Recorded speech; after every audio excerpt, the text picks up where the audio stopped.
Welcome to another episode of Catch of the Week. My name is Ersoy Erkazancı and I'm in Singapore with Charles Hoskinson. Welcome, Charles. We came to Token 2049 and thank you for your time giving us space. It's good to see you after Dubai. Yeah, it's been a little while, Yes. but the weather here is just absolutely perfect. I came in from Japan and it was a lot hotter, and 25,000 people at this event. So it's good to see that the passion in crypto hasn't died down. Yeah, I mean, in Dubai, I went to Token 2049. Also, it was packed, but Singapore is a much more bigger event, and I think it's getting mainstream more now. I can see this.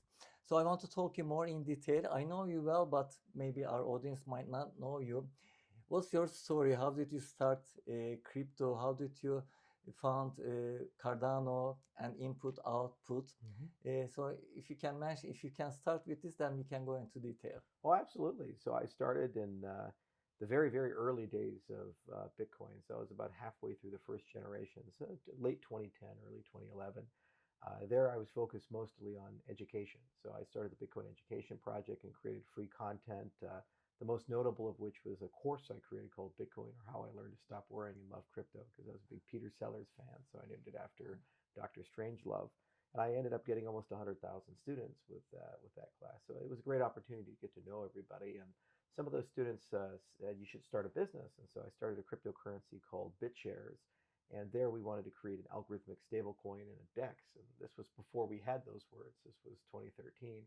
So very, very early days. And then later on, I was a co-founder of Ethereum. And eventually I wanted to construct a company that specialized in building cryptocurrency protocols. And so do the science side and the engineering side. So I founded InputOutput in 2015, and InputOutput has worked on a lot of different things, but it's most notable for its participation in Cardano. We were the firm that did all the science and all the engineering, and we had to build labs throughout the entire world. We set up one at Stanford and Carnegie Mellon and Tokyo Institute of Technology and University of Edinburgh, and we have worked with 168 scientists and published 223 papers. So it's been a long road and a long, I guess, 14 years now, give or take. And we've learned a lot. It's changed quite a bit as an industry. I mean, in the very early days, we only had Bitcoin and variants of Bitcoin like Namecoin and Litecoin and these things. And there was no DeFi industry or NFT industry or meme coins or anything like that. So it's been kind of fun to watch the industry grow up and change and go from a few thousand very evangelistic people that were deeply philosophical to hundreds of millions of people throughout the world. Also, I come from traditional finance. Also, I'm learning the vocabulary and the ecosystem. So you started very early and you came to a point. And what is next? Are you happy with this, with Cardano's current position? Where is it going? So the magic of Cardano is, it's founded in Japan as a project, and there's a whole story of why that happened. But it has a very Japanese mentality about it, where we look at the world in terms of decades, and everything in Japan's old, and it's a product of constant iteration and refinement. And the magic of that is if you take that time, you can build amazing and great things. So in just a decade from when we started in early 2015 to now here late 2024, it's gone from an idea to one of the most researched and reliable cryptocurrencies ever constructed. Cardano reached mainnet in 2017. It's been running for 7 years straight, 24 hours a day, 7 days a week. It's survived every possible attack and hack, and it's been seamlessly upgraded dozens of times throughout the years and gained all these amazing capabilities and functionality. So it's a technological marvel from a certain lens. But what's most exciting about it is that Cardano is also evolving from a governance perspective. So what we've been able to achieve is this ability to bring all the people who are in the ecosystem together and form an on-chain government, write a constitution, elect people, and create institutions, member-based organizations like Intersect, which was based on the Linux Foundation as a kind of an inspiration. So that's probably the most fun part about the journey, is to start with deep research and write papers and conceive of something, and then kind of like a father with a son, watch it grow up and evolve over time and go to college and learn all these skills and eventually become a doctor, that stuff. And it's been the joy of my career to see these things happen, and to also really ask foundational questions like what makes good governance. We have a very divisive election in the United States. Most Americans aren't very happy with their government, myself included. And it's not good enough just to complain about things. If you were given an opportunity as a private citizen to literally rewrite the constitution of your nation or to change the voting systems of your country, what would you do? And that's kind of the question we had to answer when we look at Cardano. And it's been very challenging because there's diverse opinions on what actually makes these things work and not work. And we've had to figure that out together in people in more than 100 countries. Okay, let's come to Singapore event token 2049. How did you find the event? And you were in the panels and you made a keynote speech. What was your message in your speech? What I do is I try to break cryptocurrency for the benefit of the people in it and outside of it into generations. And I do that for two reasons. One, in that it kind of tells people around what are some of the great problems we're currently working on as an industry. The second thing is it gives us a sense of understanding, roughly speaking, where projects are at and that things take a lot of time and effort to get where they need to go. So my keynote was about the 4 generations of cryptocurrency. So as I mentioned, started about halfway through the first generation, and that was Bitcoin. And the great problem we were trying to solve is decentralized money. So we were trying to come up with an idea of, okay, I need to have like email for money. I just send value to people. I click a button and it's there, and it's decentralized in that there's no central party that controls that, which seems pretty trivial today. But in 2008, 2009, that there was no such system in the world that was even remotely capable of such a thing. So it was quite revolutionary, and it took a little while, a few years, for people to truly respect and appreciate that that problem had been solved. And what's nice is the minute you solve the problem, people are a bit impatient, so they want you then to go and solve bigger problems. So the minute you have decentralized money, you like your money to be programmable. And so that's kind of the second generation in there. That was smart contracts. And it's kind of like when JavaScript came to the web browser, you went from static web pages to Amazon and YouTube and Facebook, these interactive dynamic experiences. So the smart contract revolution was Ethereum, and that was around 2014. And it led to all the DeFi industry, the NFT industry, all the things we see today. And then we entered a third generation around 2015, 2016. And there they said, well, we like the smart contracts and we like the decentralization, but we have to be able to do these things at scale. So millions to billions of people. They have to be interoperable, meaning they work with each other and they work across the industry and in the legacy world. And finally, you have to have governance, because normally with products, you have like Windows to Microsoft or the iPhone to Apple. And the challenge with that is well, the ease of that is that you have somebody to figure out like what's the next iPhone going to be, what's the next Windows going to be. The challenge for us as an industry is there's no Microsoft or Apple. These are supposed to be decentralized protocols. So you have to kind of build decentralized governance to upgrade them because they're very complicated and they require constant maintenance in order to be able to get where they need to go. So we're about halfway through the third generation, and there's a lot of great projects. Cardano is one of them, and Algorand and Aptos and Sui and Solana. And so there's a bunch of names. But the presentation was about the next generation that's coming, because we're about halfway through this one. And that's what are the last things we need to do, the fourth generation. And there I'd argue that's privacy and identity. Privacy and identity are kind of the last miles for mainstream adoption of crypto, because they allow you to put real world assets, securities, things you dealt with when you were in the legacy financial world, real estate. You can take businesses, government, voting, all kinds of things, and actually put it on a blockchain and run it completely in a decentralized way. It turns out that that's one of the hardest things to do. And they still want all the capabilities of the prior generation, so they want to do that at scale. They want to do that not just blockchain to blockchain, but blockchain to the legacy infrastructure, do that with governance, do that with smart contracts, and do that with full decentralization. So that's what the keynote was about. And it's fun because there's a lot of people that are starting to work on this problem across the industry. And as you see, it was 25,000 people here. It's a busy time.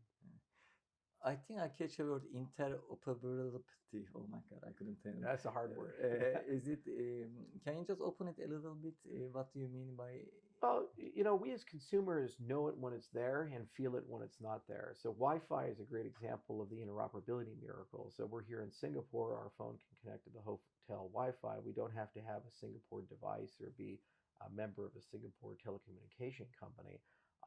And then I was just in Japan. My phone could connect to the Wi-Fi there. Before that, I was in Argentina and Brazil, and it connected. So that's an interoperable protocol. It's the same for Bluetooth. And so the challenge is that we don't quite have that level of ease of use. So when you have an asset that let's say lives on Ethereum and an asset that lives on Solana, it's not really easy for them to play with each other, interact with each other. And as a consumer, that would be pretty challenging because consumers are used to not having to care about how the underlying technology works. They just push the button and they make the transaction. So in the legacy financial world, let's say you fly into, Istanbul, you go to the coffee shop because you like Turkish coffee. I wish we had some here. And you go and buy. Well, it doesn't matter if you're paying in euros or dollars or yen or whatever that is. Your credit card works, and then they get paid in what they want to be paid in.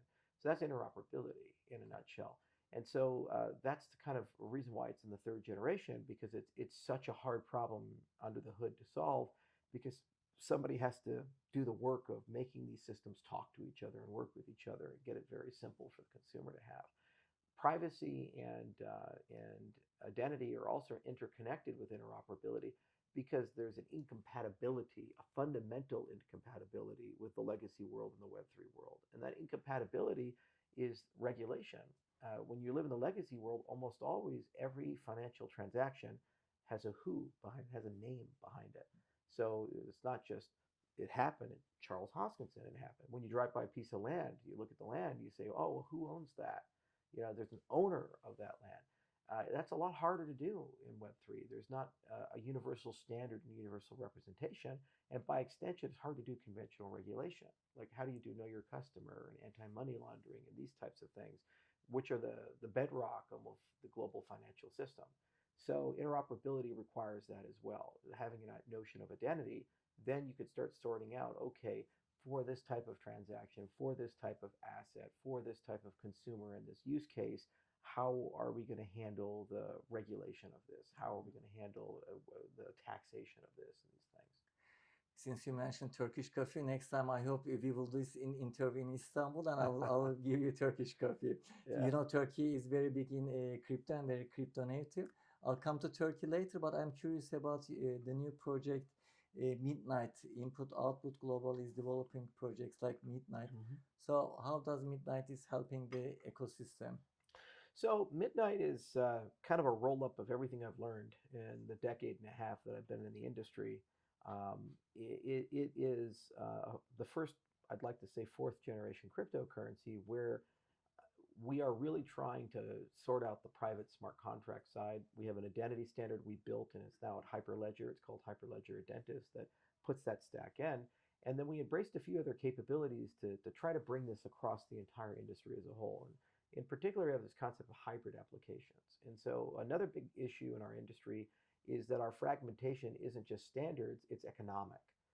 So every blockchain project has a token. And so you go and you sit and talk to somebody, it's my token's better than your token. It's almost like countries, right? And that is a bit challenging because at the end of the day, we have no financial incentive to cooperate or work with each other. So hybrid applications, what that means is you stay on your host ledger, whether it be Ethereum or Bitcoin or Cardano or Solana, whatever it is, and then you use Midnight to basically solve your privacy and your identity needs, and then you pay your transaction fees in your underlying currency. So if you're in Ethereum, you pay in Ether. If you're in Solana, you pay in Sol, and so forth. So from their perspective, it looks like an extension of their infrastructure, even though it's actually a separate network, which is how it should be. Second, we have this other concept that's very closely related. It's called multi-resource consensus. And being in the space for a while, you probably remember like proof of work versus proof of stake and these things. And they're almost like a holy war at this point. And well, wouldn't it be nice if you could use multiple algorithms to maintain the system as opposed to just one? If you can do that, then you can pay block rewards to multiple networks at the same time. So we can pay block rewards to Solana validators and Ethereum validators and to Cardano stake pools and so forth. What that means then is because people are getting paid for maintaining the system, again, it appears to be like it's an extension of their system. So you're kind of a layer two to everyone in that respect. So these concepts together, I think, really give you the interoperability that we're looking for as an industry and that last mile of interoperability, of economic interoperability. And that's what we're working on. And then finally, you really have to distribute it across everybody. So ordinarily, how people do a token launch is they'll go to a VC, raise a bunch of money, give them an insider distribution, and then dump on retail when it launches. And that's a very perverse, dark, and dirty world. And it turns off a lot of regulators, governments, and everyday people because the people building the project have different incentives than the people using the project. So instead, what we want to do is just give it away. So we're doing something called a glacier drop. And what that does is it's like an airdrop. And to claim it, people have to mine it. The process of mining it launches the network. But that means you can just distribute the tokens across every major network that smart contracts are on. So we're dropping to 135 million wallets. And what this does is it brings a lot of new people in, it brings everybody together, and it creates something that's kind of a neutral shared territory like a Switzerland or a Singapore where they go to do some commerce.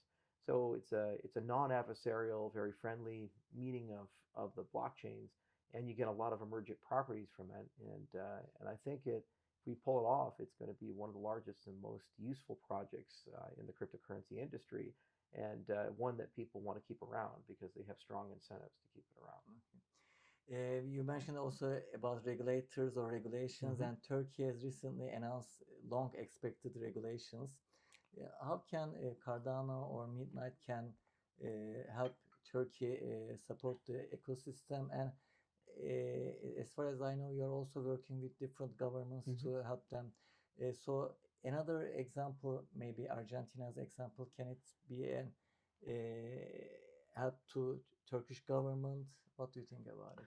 Yeah, so Turkey has to decide what direction to go in. Are they part of Europe and they want to be in the MiCA regime like Germany and France and others have drafted and pushed through? Or does Turkey want to be more in the MENA region like what Abu Dhabi and Dubai and others are doing because they have fairly sophisticated regulatory regimes as well. It's kind of a hybrid of the two. So it kind of has to make some decisions there. The real thing is how ambitious do they want to be in the first round of regulation? The United States, we're in a very primitive position right now. We're in 101 stuff. Is it a security? Is it a commodity? Who's the regulator of concern?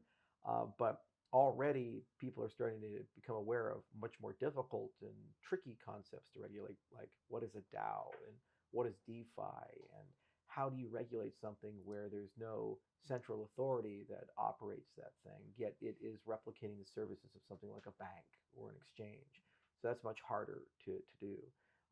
And so the advantage that Turkey has is that it can look at the world, whether it be Dubai or Japan with the FSA or the Monetary Authority here in Singapore or Switzerland with FINMA, and it can kind of get a sense of history and say, okay, well, what's worked well and what hasn't worked well. And every jurisdiction, it has problems it has to solve. And, for example, in Argentina, Malay is doing a really good job of reducing the size and scope of the bureaucracy of Argentina, but there are consequences to the current path. The blender and chainsaw policy has resulted in 200% inflation, if not higher. And also there's some open questions of, well, what do you do after you cut the bureaucracy? You can't just forever cut it. You have to build something back. So there's a much more invasive and pervasive need to adopt blockchain technology. And I could imagine it being part of the central bank, the voting systems, the property systems, and also something to help restore faith and credibility in the rule of law and the markets as a whole.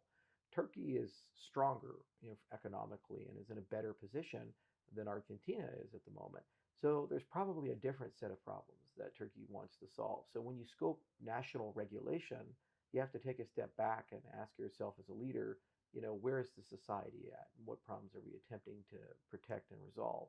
But I think there is just tremendous opportunities for both blockchain and cryptocurrency technology. And there's a lot of very good Turkish entrepreneurs who are in our industry, like Avalanche, for example, is founded by a person from Turkey and a very prominent professor taught at Cornell. And there's dozens of projects that have come out of Istanbul, and it's a really fertile ground for innovation entrepreneurship. So there's a strong demand for reasonable regulation because this will allow a great industry to grow. And it's also a gateway to the MENA region. So from that perspective, it's a good bridge, and as it has historically been for thousands of years. And I think they'll continue to take that role. Turkey also has a great prominence in the maritime side.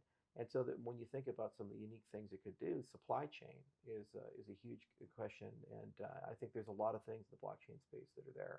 So, from our perspective, we always advise start with what are the national priorities and then learn from your neighbors and take advantage of the fact that there have already been first movers who have made mistakes and correct those mistakes.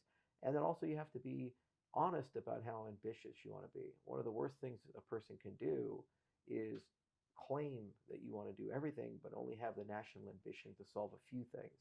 And maybe those few things could just be asset classification. What is a security? What's a commodity? What's a currency? And tax and custody policy. These are some of the most basic things. And also giving legal agency and right to digital signatures and digital contracts and these types of things. You don't necessarily have to do what Japan has done or Wyoming has done and pass a Dow law or these types of things. It does infer a lot more complexity and overhead. Also, you have to be honest about where the bureaucracy of the state is at. If the state is in a certain place, it's exceedingly difficult to force that state to upgrade to a full digitization end to end. We see this a lot in bureaucracies that are very paper-based and they're very reliant on legacy and flexible systems. And you have younger leaders come in and they say, we're going to change everything. We tried this in the United States and we still have one of the most inefficient tax systems in the world.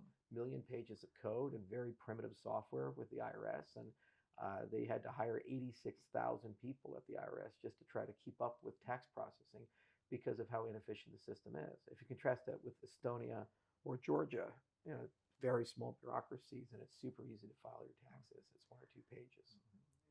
Do you like history? Because you always mention about history when you're mentioning giving answers. Yeah. In my interviews, I never touch upon politics, but according to the results of U.S. elections, would it affect the crypto industry? Do you think? Well, the United States is still the world financial superpower. Our light is dimming a bit. It's not like 1990 or something like that, where the Soviet Union was crumbling and we were the sole superpower left. We're now in a situation where the world has definitely become multipolar, and it's also once again reverted into a form of great powers conflict. For about 30 years, we're in a rules-based international order where big transnational bodies and treaties and agreements kind of guided how everybody did business and did things. Now with the Russian conflict in Ukraine and the ascendancy of China with Belt and Road, we're starting to see power blocks form. And those power blocks transcend treaties.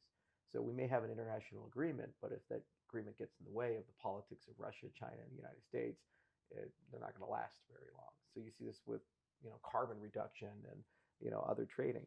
So what that translates to is when the U.S. speaks, it's no longer a ubiquitous mandate that the entire world will follow automatically. I remember after the collapse of Enron, Sarbanes-Oxley came through like a day after Australia passed the same law and everybody else starts following. That showed you like the prominence of the U.S. Now we have a situation where the U.S. has significantly sanctioned Russia, but only about half the world has followed that, and people still trade with them. So it tells you that even in matters of significant geopolitical concern to the U.S., they no longer have the ability to unilaterally push the world in a certain direction. So with respect to crypto, that means if the U.S. is pro-crypto, that doesn't mean the world will become pro-crypto. And if the U.S. is anti-crypto, it also means the same. That said, it would be naive to say we have no influence. And if Turkey is considering to be pro-crypto and the U.S. becomes pro-crypto, I think that escalates a decision that's already been made. And it also helps when we talk about interoperability and market unification, as well as normalization of the regulations, as a whole. So I do believe the U.S. election is a referendum, and in certain part on many, many different things. But one of the issues that does divide both political parties is cryptocurrency policy. Donald Trump is pro-crypto. So far, the Harris administration has been anti-crypto. Although it's hard to know because she doesn't do interviews and doesn't talk to people, and we don't actually know what her policies are. I think she's trying to run on a referendum on Trump. So the ballot's Trump and not Trump. It doesn't really matter what the policies are if that's the case. So it's a bit frustrating as an American citizen because I wish we had better choices on both sides. Cardano is about to launch the world's greatest decentralized autonomous organization, DAO. So how could this help Turkish ecosystem, Turkish market? Well, I'm a big believer in the decentralization of power. And also, I think if decentralized organizations are structured the right way, every level benefits from its ability to be wiser and more competitive. This is not a new idea. Like cooperatives have been around for a long time. Mondragon was formed in the 1950s. Now it's the largest co-op in the world, I believe, in Spain. So the question is, could Turkish businesses embrace new organizational design and business models that don't necessarily need a CEO or necessarily need strong executive leadership? And as a consequence, perhaps they're more competitive and they're more fair to the workers. But they also they have the ability to make decisions as if they had a CEO and if they had a visionary. So governance at all levels, at the protocol level, gives some inspiration to emerging technologies and how to govern them. Like a big open question is, how do you govern AI?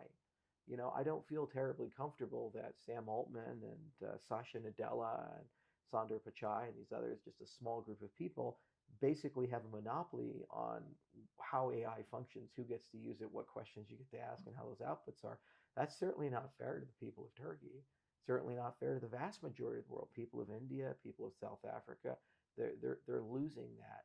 So let's say Turkey wants to create a competing AI standard. Well, perhaps they do it in a decentralized way instead of a centralized way. And then more people would use that because they say, well, actually, there's a lot more freedom here. And there's also not baked into these systems a competitive advantage for Google or for Microsoft or something like that. So I think that's the young entrepreneur's mandate, is to say, well, how do we compete when we weren't the first mover? And how do we compete when we don't necessarily have the largest market? You compete by better design and better systems, and you compete by being a bit more nimble and also being smarter. And so organizational design is a huge component of that. So the governance that we do, it really is teaching people, how can people who have never met each other all around the world, who come from very different political systems, some are from autocracies, they have kings, some are from democracies, they speak different languages, different social customs, different religions. How do they come together and find a common good, elect a government, write a constitution, and then work on a common product? It's an extremely hard problem, but if you solve that, there's a lot of lessons to be learned that you can take and put into your own organizations to make them more fair. Okay. Now I want to wrap up our conversation. So last two questions, and if you can give shorter answers, Sure. I'll be very happy. First of all, I have listened your message to the community here, but what did you hear more, or what is the buzzword in this conference, or what will we hear more in future about the community? In these larger conferences, the commercials tend to override philosophy. So the majority of people are here to make money, and that's okay. They have businesses, they have employees, they have bills to pay, they have venture capitalists behind them. So a lot of people here at Token 2049 are very interested in the business side, and they're kind of curious of where the value is going to come from, whether it be real world assets or some other thing. Where's the next $1 trillion of market cap coming from? So that's what I've mostly heard. And what was your second question? I did ask. Last question Yeah. is, what's your last message? My biggest hobby is fishing, so that's why I called the name of the podcast "Catch of the Week."